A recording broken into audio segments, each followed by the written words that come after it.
Every battle you will ever lose is decided long before it becomes visible. It is decided in silence, in a moment no one else can see, a moment where a single thought is allowed to stay. The samurai understood this.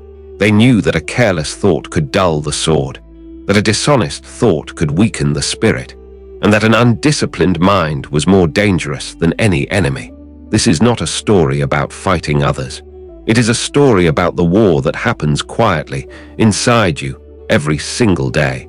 And once you see it clearly, you cannot unsee it. In ancient Japan, a warrior was judged not by his strength alone, but by the order of his mind. Miyamoto Musashi, undefeated in over 60 duels, wrote extensively about strategy, discipline, and perception. But beneath every lesson, there was one unspoken rule.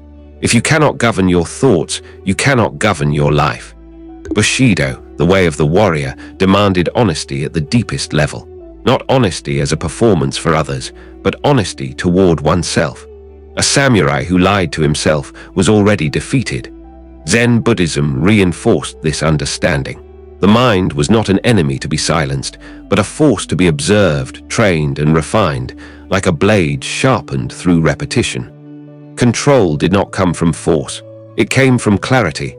Now let us step into the present. There is a man we will call Hiro. Hiro lives a quiet life. From the outside, nothing appears wrong. He is capable, intelligent, and respected enough. But inside there is disorder. Each day begins with intention. Each day ends with regret. Hiro notices his mind never stops speaking, explaining, justifying, delaying. He tells himself he is thinking, but in truth he is drifting. Zen would call this a scattered mind. Musashi would call it wasted energy. Hiro does not fail because he lacks talent. He fails because he has never questioned the honesty of his thoughts. The most dangerous thoughts are not violent or dramatic. They are gentle, reasonable, comforting. Later is better. This doesn't matter today. I will feel ready tomorrow. The samurai were trained to recognize this voice. In Bushidō, indulgence of thought was seen as weakness, not because pleasure was forbidden, but because unexamined thoughts create habits, and habits create identity. Zen teaches that every thought carries momentum. Once indulged, it asks to be repeated. Hiro begins to notice something painful. The thoughts he allows are shaping the man he is becoming, and he does not like the direction. Musashi wrote, "You must understand that there is more than one path to the top of the mountain." But he also understood something else. Most paths require brutal honesty. Hiro begins practicing a simple discipline. When a thought appears, he does not argue with it. He does not suppress it. He asks only one question: is this true or is this convenient? This question cuts deeply. Zen calls this right seeing, seeing the mind without decoration. Many thoughts do not survive this light. Excuse collapse, false urgency dissolves, self-pity reveals itself as avoidance. This is not pleasant, but it is clean. Samurai trained in Ikijō-zama, complete absorption in a single action. No divided attention, no inner dialogue, no negotiation. When drawing the sword, there was only the draw.